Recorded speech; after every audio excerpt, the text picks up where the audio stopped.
Tu bienestar es nuestra prioridad. Este estrés me está matando.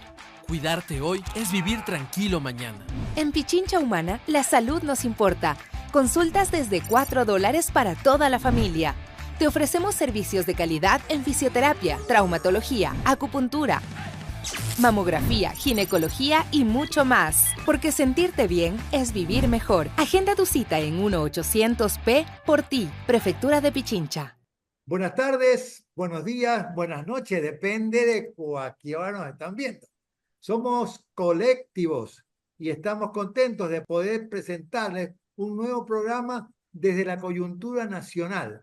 Y queremos hacerlo con una persona que es muy importante en el país por su trabajo, por su trayectoria, como es Orlando Pérez, periodista, escritor, ha estado trabajando muchos años en Telesur, director de Radio Pichincha, escritor de varios libros y además un gran amigo, compañero y camarada de esta lucha por un mundo más justo y fraterno. Gracias, Orlando, por atendernos. Gracias, Pepito. Un abrazo a la distancia también y por supuesto listos para pensar, como siempre digo, en voz alta sobre lo que nos acontece, pero también desde la memoria, desde las razones que nos invocan permanentemente en nuestros pueblos. Así es, por eso este programa se llama Échale Mate. Y échale mate significa échale cabeza, porque es fundamental tener versiones diferentes. No podemos tener una sola narrativa que hace daño a la democracia. Tenemos que tratar de ver las distintas aristas de un mismo problema. Por eso, Orlando, que tiene una visión muy amplia, nos va a comentar cómo tú vistes la conformación de la Asamblea el 9 de febrero. Porque en este país se eligen los asambleístas en la primera vuelta y no en la segunda vuelta. Es decir, el candidato ganador queda un poco amarrado, ¿verdad?, con las elecciones que se dieron. Un país bastante dividido. ¿Cómo lo viste tú esa? Dame una primera impresión al respecto. Mira, yo creo que, como han dicho otros, yo lo he mantenido permanentemente, ese 9 de febrero fue una tercera vuelta del 2023 y eso me parece que se me marcó la pauta de lo que fue las elecciones. Digo una tercera vuelta porque en las encuestas, en los sondeos de opinión, quedaba claro que las dos fuerzas políticas que estaban en disputa, como fue lo que ocurrió en octubre del 2023, eran la Revolución Ciudadana y ADN, Acción Democrática Nacional, de Daniel Noboa y con sus compañeros o empresarios, colegas, etcétera, porque no son precisamente un partido, eso hay que dejarlo claro. Y la conformación de la Asamblea, que se posesiona ahora este 14 de mayo, en pocas horas prácticamente, establece un equilibrio, entre comillas, de fuerzas muy disputado, muy frágil además, porque las dos fuerzas principales no superan los 70 asambleístas y entre los dos obviamente suman prácticamente el 80 y pico por ciento de la composición de las fuerzas políticas dentro de la Asamblea. Esto podría entenderse, como digo, en principio por lo que ya había dicho, una tercera vuelta, segundo porque en función de lo que se ha vivido, los otros movimientos políticos y también los actores políticos, más que los partidos, porque en este país, lamentablemente, si hay uno o dos partidos, no hay más. Uno de ellos es la Revolución Ciudadana, los demás son agrupaciones que se conforman y se deshacen de acuerdo a las elecciones y de acuerdo a las personas que están al frente. Esta conformación de movimientos políticos y actores políticos también da cuenta de una fragilidad en el sistema de representación. Y digo una fragilidad por dos razones. La primera, porque no necesariamente, y ahí están todos, ADN, Revolución Ciudadana, hay una representación territorial que exprese también lo que las bases, la población está pidiendo para que actúe dentro de la asamblea.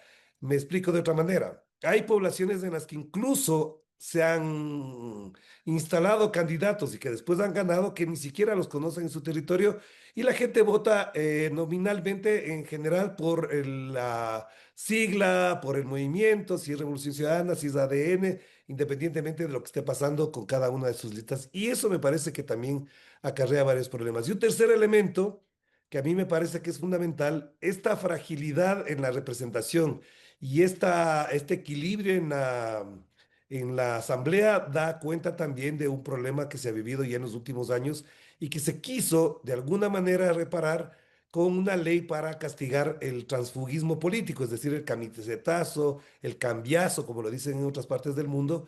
Y esto obviamente lo vetó el propio Daniel Noboa, me imagino, porque si no tenía esa ley, no tenía cómo sumar adeptos a su movimiento político. Entonces, esta fragilidad en la representación. Tenemos dos fracciones, en dos fracciones dividido el país. Una, tú lo aclaras muy bien, responde a la unidad de las izquierdas, que supone Revolución Ciudadana, Pachacuti, Reto, y otros pequeños grupos políticos como el Movimiento Socialista, o Partido Socialista. Y el otro lado, eso no es partido, eso es una combinación de amigos que, aprovechando el anticorreísmo, ¿verdad?, lograron una alta representación en la Asamblea.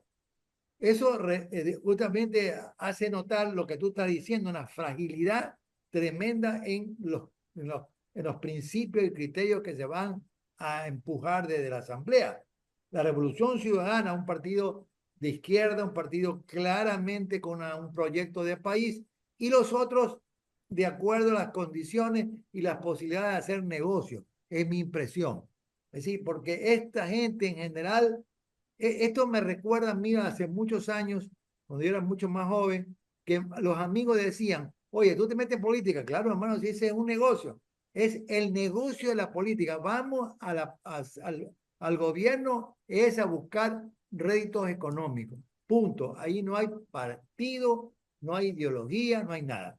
Entonces, siguiendo con el tema, en este momento tenemos dos grandes fuerzas, 66, que tiene Revolución Ciudadana, y el resto que dice el Noboa, que tiene más de 67, con la unión de varios otros movimientos independientes. Pero lo que a mí me gustaría que tú me enfoques, ¿cómo ves la participación de la Pachacuti y la participación de Reto? Te hago un paréntesis porque a mí me dolió mucho, te digo, como una persona progresista, que el propio Pachacuti se haya retirado de manera tan rápida de la unidad, cuando dice aceptamos el gobierno de Noboa, cuando había cuestionamiento respecto a la validez de esa elección. Reto lo hizo más, todavía antes, 6 de la tarde ya estaban diciendo nos vamos. ¿Cómo ves tú esta situación? Y finalmente, ¿qué va a pasar? Mira, yo creo que en Pachacutic se ha consolidado, se ha reafirmado lo que muchos ya pensábamos de hace algún tiempo, en algunos casos incluso con algún recelo por las sensibilidades que hay al respecto. Se ha desmontado la idea de que Pachacutic es un movimiento de izquierda sólido, territorialmente organizado, desde la izquierda, quiero decir.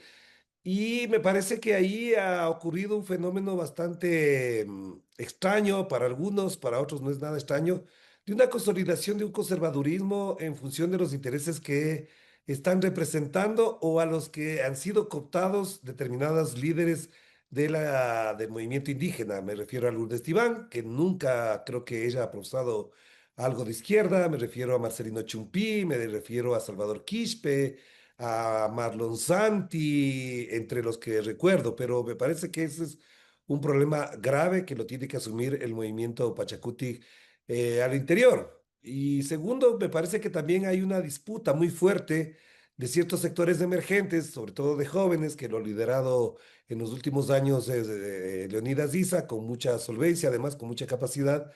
Y en esa lógica me parece que también pasa Pachacuti por lo que estaba diciendo hace un momento. ¿Qué nivel de representación, qué mecanismos de representación, qué niveles de participación efectiva de las bases hay a la hora de elegir a sus representantes? Entonces tenemos candidatos, como en su momento fue la señora que fue presidenta de la Asamblea Nacional, la señora Guadalupe Yori, Llori. Guadalupe Llori, en su momento fue presidenta de la Asamblea Nacional para coordinar directamente con el banquero Guillermo Lazo.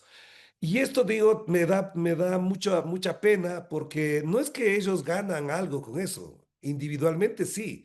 Ya vemos que hay dirigentes indígenas que ganan porque colocan a sus hermanos en embajadas, colocan a directores provinciales a sus parientes, entonces individualmente y familiarmente se benefician, pero las comunidades y los proyectos de desarrollo ecológico, ambiental, comunitario, quedan supeditados a la caridad, a la filantropía o al clientelismo del gobierno de turno, y eso me parece que es lamentable. Entonces, no le veo por ahí nada auspicioso el Frente de Izquierdas. Lamento decir que no le veo tampoco con una gran perspectiva. Yo ahí sí he sido partidario de que la Revolución Ciudadana por sí sola, por su cuenta, puede hacer lo que tenga que hacer en las circunstancias que le toque hacer, pero que no tenga que someterse a otras fuerzas y a otros movimientos. El caso de Reto es muy particular, es una situación muy puntual. Ahí creo que habrá que valorar lo que ha dicho Raúl Chávez, lo que han dicho sus dirigentes alrededor de su apoyo a la Revolución Ciudadana, a los proyectos de la Revolución Ciudadana, pero eso también, por supuesto, ahora no lo podemos valorar porque habrá que ver en su justa medida el nivel de participación y cohesión. Yo creería que incluso los de Reto bien podrían ser parte de la Revolución Ciudadana sin ningún problema y no tendría que tener un movimiento aparte. Entonces, me parece que ahí hay que jugársela, como en su momento lo había dicho Rafael Correa, para perder o ganar, pero perder y ganar solos y seguir adelante en función de esos objetivos que se ha planteado la Revolución Ciudadana desde sus inicios. Claro, porque lo que se nota claramente, incluso por las propias encuestas que se hicieron, que no había un aporte importante en votos de parte de Pachacuti para la Revolución Ciudadana. Yo considero que por la experiencia que tiene Rafael Correa, él no hubiera aceptado de plano una unidad de esa naturaleza. Sin embargo, pues era otro momento, Luisa estaba liderando y necesitaba pre presentarse como autoridad, con autoridad propia para poder decidir, y creo que se hizo, ¿no? Pero fíjate que hay detalles en esa unidad. Primero, el tema de casi al último, a las últimas semanas de la segunda vuelta, Churuchumbi se presenta con la cuestión de el documento sobre la unidad y no va Leonidas Issa, se hace un video correcto, pero no es tal, no hay, porque para mí Leonidas está sumamente cuestionado en las propias estructuras de Pachacuti. Es decir, difícilmente van a ser reelegidos. Yo creo personalmente que Leonidas Issa es una persona coherente, una persona que tiene criterios claros respecto a la izquierda, pero no responde a lo que es el movimiento. Hicieron un trabajo importante con Churuchumbi, con quien estuve compartiendo algunas cosas en México, también contigo, ¿verdad? Y resulta que Churuchumbi logra que Leonidas Issa sea el vocero para discutir la unidad y plantear los 25 puntos. Los 25 puntos, tú lo sabes, son un acuerdo previo, incluso antes de la segunda vuelta, antes de la primera vuelta, perdón. Entonces, a mí me dio la impresión de lo siguiente, Orlando. Yo te presento los 25 puntos, aquí están, ustedes tienen que cumplirlo y punto. Pero fajarse con la Revolución Ciudadana, luchar con la Revolución Ciudadana por la unidad, eso no se vio. Es como Topic, hermano. Topic dio dos entrevistas, una en un gimnasio y otra en una subiendo una montaña. ¿Qué puede aportar eso, mi hermano? ¿En qué momento se metieron ellos de fondo a luchar? Y se nota ahora cuando la dejaron sola a Luisa. Esa es mi impresión. No sé cuál es la tuya. Mira, yo partiría de una cosa fundamental. Yo sí creo que hubo fraude. Estoy convencido de que hubo fraude. Todo lo demás que se pueda comentar evade la posibilidad de centrarnos, de concentrarnos y de apuntar a que hubo un fraude muy bien implementado, sistematizado, estructurado institucionalmente, porque a la larga efectivamente no había forma, ya lo han probado más de una vez, no solamente es la tinta del esfero, no solamente es el acta, las actas impugnadas. Es un conjunto de cosas que en cualquier otro país habría dado lugar a una pérdida, no sé si considerable, pero al menos sí una pérdida del el gobernante de turno. O sea, y ya se ha hablado demasiado de esto, también por supuesto tiene que ver con que no pidió licencia, sus ministros violaban la ley, sus candidatos violaban la ley, entregaron 560 millones de dólares de bonos, lo cual es un absurdo total. ¿Quién no quisiera hacer una campaña con 560 millones de dólares que empezaron en diciembre y terminaron en marzo y abril? Es decir, 560 millones de dólares es demasiada plata para una campaña electoral, aparte de otros gastos que si hay una buena investigación y si sobre todo existiese un buen periodismo en este país, tendríamos mucho más evidencias de que hubo fraude sistemático y en el momento concreto de la votación me parece que no solamente se acumulan evidencias del fraude, sino que también se evidencian ahí sí mecanismos fraudulentos de la institucionalidad del Consejo Nacional Electoral, que en otras épocas, por ejemplo, cuando Guillermo Lasso reclamaba la apertura de las urnas y el conteo de votos, se hizo y ahí gobernaba el correísmo. Entonces ahí sí les funcionan las instituciones, ahí sí es válido abrir las urnas, ahí sí es válido contar los votos, ahora ya no es válido. Y por supuesto tenemos periodistas, actores políticos que hablan de aquello. Es decir, valoran lo de ahora y valoraban lo de aquel entonces. La diferencia es que en los dos casos había supuestamente, y en el caso de Guillermo Lasso, supuestamente un fraude escandaloso. Ahora no hay fraude escandaloso.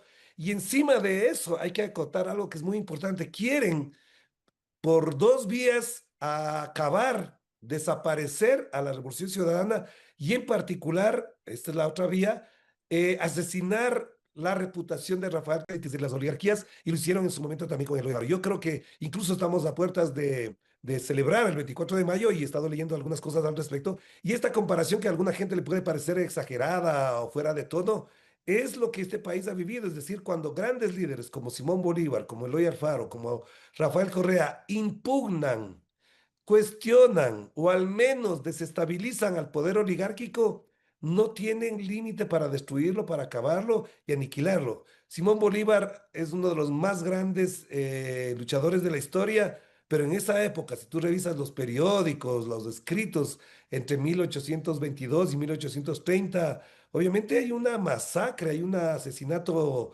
ahora diríamos mediático, y lo mismo hicieron con Alfaro, que incluso enajenaron de tal manera a la población que el populacho arrastró al Faro y le hicieron lo que le hicieron, que a todo el mundo sabemos. Y ahora, en cambio, a diferencia de aquellas épocas, ha sido por la vía de los medios, de las redes sociales y la ridiculización con la que quieren ahora estigmatizar a una persona de gran valía intelectual, de gran valía política, por supuesto, pero con el afán de no volver a repetir la posibilidad de trastocar el sistema oligárquico que se vive. Orlando, pero hay una cosa interesante, ¿sí? ¿Cómo te explicas tú esa cohesión tan sólida de parte de las élites financieras, de la parte de los jueces, la fiscalía, es decir, el ejército, las Fuerzas Armadas, la policía, cuando hubieron algunos brotes dentro de la segunda vuelta, especialmente de Luisa, de que se notaba que había un resquebrajamiento más o menos, por ejemplo, te pongo un ejemplo claro, la Cámara de Comercio invitó a Luisa, no es que ella fue, la invitaron y ella estuvo conversando con ellos. Entonces, ¿cómo puede ser posible? Los mítines, hermano, eran fabulosos. En Guayaquil fueron 6 cuadras, en Quito, en Santa Elena. ¿Cómo te explicas tú todo eso? Y la gente, quiero decir, los medios de comunicación, periodistas, viendo eso, no aceptan que hubo fraude, no discuten el fraude. Hay demasiados elementos durante la campaña, ya tú lo has mencionado muy bien, y luego en las urnas. Pero ¿por qué se da esta cooptación tan fuerte? Y esos pequeños requebrajamientos no dieron ningún resultado. Yo intentaría hacer una reflexión en función de algo que necesita mayor investigación, por supuesto, y me parece que también tiene que ver con que lo que se ha vivido en el Ecuador es un desgaste de la política. Es increíble que los líderes políticos, entre ellos el propio Noboa, digan que no son políticos cuando hacen político. Entonces, la gente ha visto que la política, ha visto a la política como un fenómeno extraño, ajeno, que hay que desterrar. Y por lo tanto, en ese sentido, también hay una enajenación social bastante profunda. Segundo lugar, me parece que también el miedo, el sistema, el conjunto de vivencias que tenemos los ecuatorianos y los ecuatorianos alrededor del miedo está en distintos niveles, no solamente está en la criminalidad de la calle, no solamente está en el sicariato, en las bandas criminales, sino también en el modo en que te atemorizan en caso de que siendo funcionario público, siendo actor político, puedas optar por una postura política de izquierda. Y esto me parece que es grave. Entonces la gente se esconde, la gente no sale a pelear, no da la cara, no reclama. En otros lados habría sido motivo de movilización total el salir a las calles, pero también es cierto que ese miedo estaba instaurado porque precisamente faltando 2 días o 3 días antes, ya se declaró el estado de excepción. Es decir, la gente, aunque no lo diga, hay mucha gente que aunque no lo confiesa, ve en el estado de excepción una amenaza latente y contundente.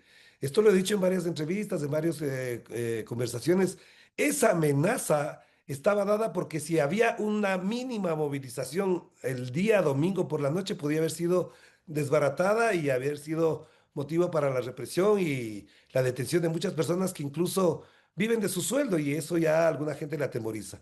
Y un tercer elemento que sí me pone a pensar es que la derecha no veía bien a Daniel Noboa, a la Cámara de Comercio. Yo había hablado con algunos empresarios, veían incluso como una muy buena oportunidad que Luisa González sea la presidenta. Ellos decían que sea ella la presidenta, que no sea Rafael Correa, y que ella había hablado clarísimo en estos temas. Pero al mismo tiempo el bombardeo del miedo, el tema de la dolarización, el tema esto de los gestores de paz, fue explotado terriblemente que incluso esos sectores como que me empezaron a dudar.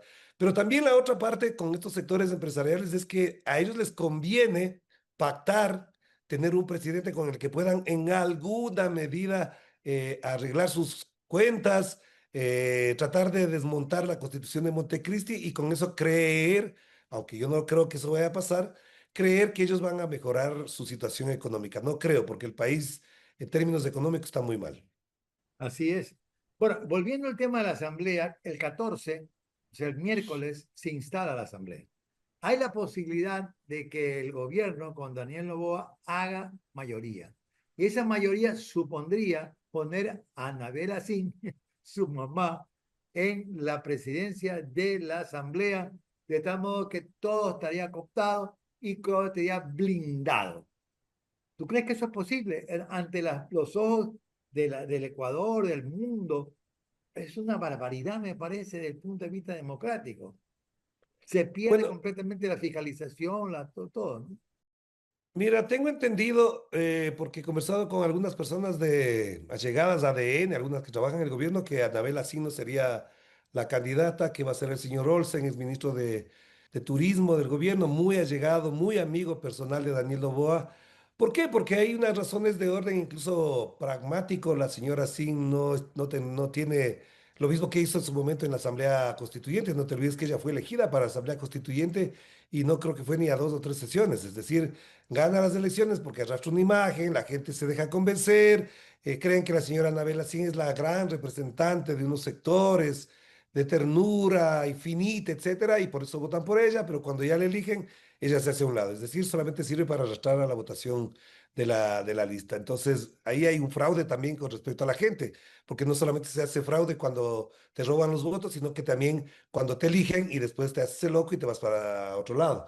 Entonces, para volver a la pregunta central, sería Olsen, pero yo espero hasta el día miércoles a partir de las 10 de la mañana para saber el resultado, porque en este país todo puede pasar. Y te digo esto no solamente por un afán, por un deseo, sino porque he conversado con algunas personas y ya me han dicho, incluso llegados a Pachacutic, que les han ofrecido de todo, pero no les han concretado nada. Es decir, una de las cosas que tienen temor es de votar por el gobierno y después que literalmente les ninguneen o los choleen, como se dice por acá. A mí me parece que hasta el día miércoles hay que esperar con tranquilidad. Puede ser que la tortilla se les vire. Democráticamente sería bueno que exista un equilibrio entre un ejecutivo fuerte y un legislativo con una presidencia de la oposición, con una mayoría endeble para los dos casos, pero que esté funcionando en esa lógica. Pero como no estamos en una democracia plena, como los principios liberales tampoco existen en este país, obviamente lo que está pasando es que todo se jugará ese día. Y te digo, o sea, me han dicho algunos que les ofrecen tanto y algunos dicen, es tanto lo que ofrecen que muy difícilmente lo van a cumplir y por lo tanto estarán calculando cada voto. Así que yo si es que ganaría la presidencia el movimiento ADN, lo que veo por delante son tres escenarios complicados. Primero, cero fiscalización, cuando hay muchas cosas pendientes de la fiscalización.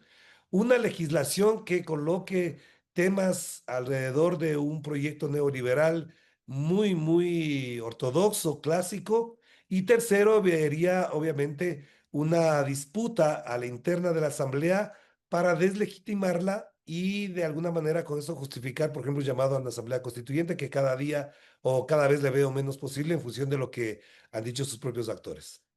Claro, ese es complicado, ¿verdad? Porque quieren saltarse pasos que son tremendamente claros en la Constitución de Montecristi. Eso no se puede. Nombrar un grupo de notables para que pueda hacer una constituyente. ¿Verdad? Es increíble. Tú estuviste presente en la constituyente de Montecristi y vimos cómo es impresionante la marea de organizaciones, de personas que pasaban poniendo sus puntos de vista y sus planteamientos. Eso fue muy interesante. Para ir terminando, ¿cómo ves tú el país después de el 24? En el sentido siguiente, es decir, hay posibilidades de que la OEA, la Unión Europea, que ya fueron, se presentaron las argumentaciones respecto al fraude, puedan influir realmente o es nada más que un saludo a la bandera. Eso en primer lugar. Y segundo, no ves ninguna posibilidad a corto tiempo de requebrajamiento. Mira que los militares están muy complicados. Los militares tienen problemas con los niños de la Balbina, tienen problemas con los 11 militares que acaban de morir, tienen problemas de violaciones, están completamente atormentados esa gente. Los que son gente seria, porque sí las hay en las Fuerzas Armadas, algún momento podrían reaccionar. Fíjate que en la historia del Ecuador sí han reaccionado, Fran Vargas y otra gente, ¿no? Que son militares que de alguna forma han alzado su voz. ¿Cómo ves eso? A ver, partamos de dos cosas. La primera, en función de lo que está pasando, Noboa no es que recibe un país, es que él administra hasta ahora y hasta el 24 de mayo un país que está muy mal. Es decir, el señor Daniel Noboa está al frente de un estado que está muy mal, es decir, no puede hacer campaña y ojalá el 24 de mayo no nos salga con un discurso en el que diga, he recibido un país hecho pedazos y yo lo voy a componer, porque el país que recibimos es el país que él nos está dejando, el que está administrando. El 24 de mayo no es un punto de partida ni es un punto de llegada, es la continuidad del mismo modelo que está instaurado desde el año 2017 y desde el febrero de 2018, después de la constituyente promovida por Lenín Moreno. Así que es cada vez peor, en circunstancias muy complicadas. La economía ecuatoriana ya no da para más. El Fondo Monetario Internacional le va a exigir algunas cosas. Ya están moviendo los resortes para justificar un incremento de los combustibles, para liberalizarlos por completo a los combustibles y con eso tener una liquidez diaria y una inyección líquida de recursos para pagar la deuda, etcétera, etcétera. Y segundo, me parece que para conectar con el tema de la seguridad, Daniel Noboa no recibe un país como él recibió. Es decir, cuando él asume en noviembre del 2023, la violencia sí era grave, pero ahora está mucho peor.